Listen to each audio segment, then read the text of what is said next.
Imagine this. You're in the middle of a heated debate. Your pulse quickens.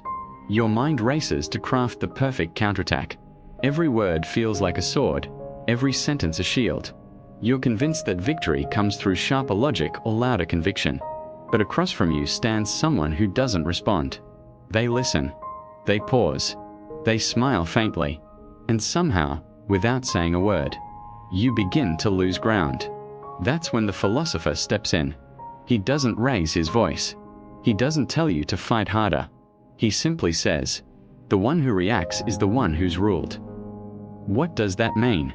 How can silence, something so empty, hold so much power?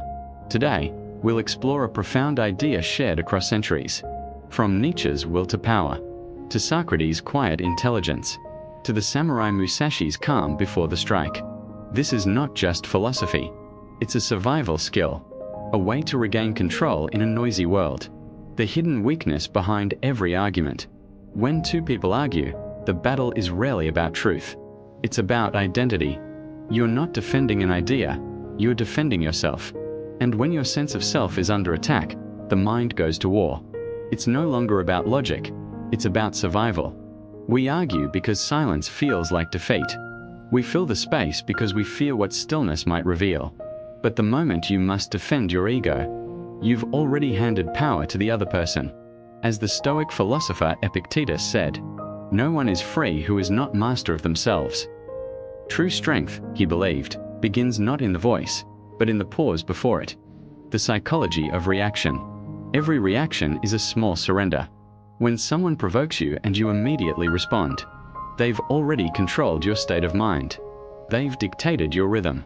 They've become the composer. And you, the instrument. This is why great leaders, thinkers, and warriors train to control not just their words, but their energy. Because power is not about domination. It's about direction. The direction of emotion, attention, and time. The loudest person in the room often feels powerful, but the calm observer, the one who speaks last, is usually the one shaping the entire discussion. Nietzsche's quiet power. Friedrich Nietzsche called it the will to power. But it wasn't about violence or force. It was about the ability to shape reality through self-mastery. For Nietzsche, reacting emotionally meant losing that mastery. He believed the truly powerful human, the Übermensch, doesn't fight every battle offered to him. He chooses his battlefield. When you refuse to react, you don't just rise above the noise.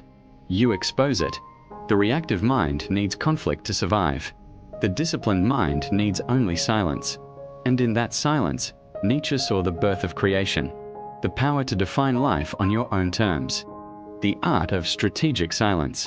Imagine two leaders in a tense negotiation. One dominates the conversation, filling the room with confidence. The other listens, studies, and waits. Then, after a long pause, they say a single line, softly, clearly. That shifts the entire room. That's not coincidence. That's strategy. Silence, when used with intent, is a mirror. It forces others to reveal themselves. People rush to fill the quiet. They over-explain, over-commit, and overexpose. You, meanwhile, remain still. And that stillness becomes gravity, pulling everyone toward your calm. Socrates, winning without fighting. Centuries before Nietzsche, Socrates mastered the same art. He didn't crush his opponents with rhetoric. He disarmed them with questions. Instead of telling people they were wrong, he made them discover it on their own. He would ask, "What do you mean by justice? And does that always hold true?"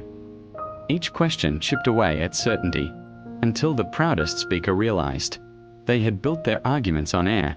Socrates never needed to shout. His silence between questions was louder than any declaration, because silence invites reflection, and reflection dissolves illusion. The warrior's stillness, Musashi's calm before the strike. In feudal Japan, the samurai Miyamoto Musashi won over 60 duels, not by strength, but by stillness. Before each battle, he would watch his opponent breathe, observe every movement, and wait. His silence wasn't absence, it was awareness. He wrote, "When you attain the way, strategy arises naturally. Victory is achieved before the sword is drawn." To Musashi, True power wasn't in the strike. It was in the calm before it. That calm was control.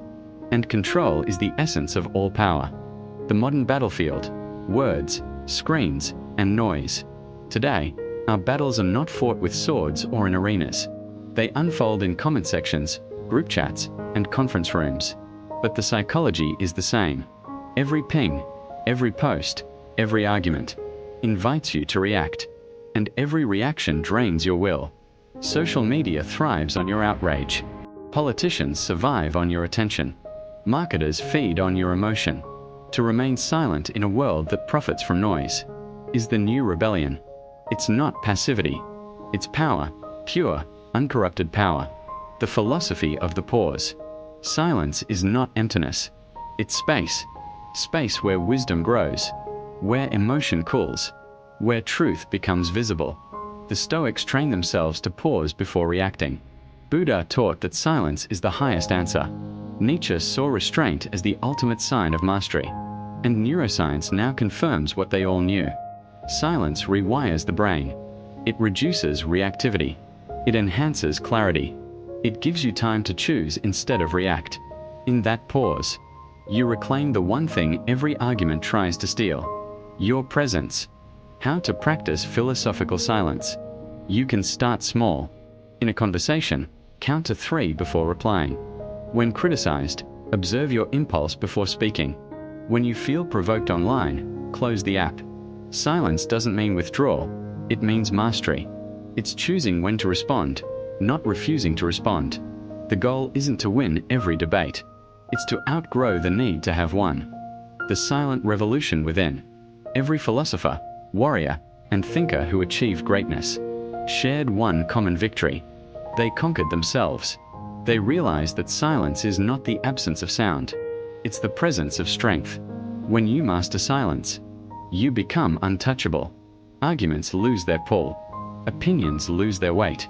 And the noise of the world becomes nothing more than background music to your chosen melody. So the next time someone challenges you, don't rush to defend. Don't react. Just breathe. Listen. Observe.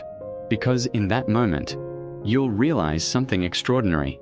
You don't need to win the argument. You've already won yourself. The silent revolution within. Every philosopher, warrior, and thinker who achieved greatness shared one common victory. They conquered themselves. They realized that silence is not the absence of sound. It's the presence of strength. When you master silence, you become untouchable. Arguments lose their pull. Opinions lose their weight. And the noise of the world becomes nothing more than background music to your chosen melody. So the next time someone challenges you, don't rush to defend. Don't react. Just breathe. Listen. Observe. Because in that moment, you'll realize something extraordinary. You don't need to win the argument. You've already won yourself.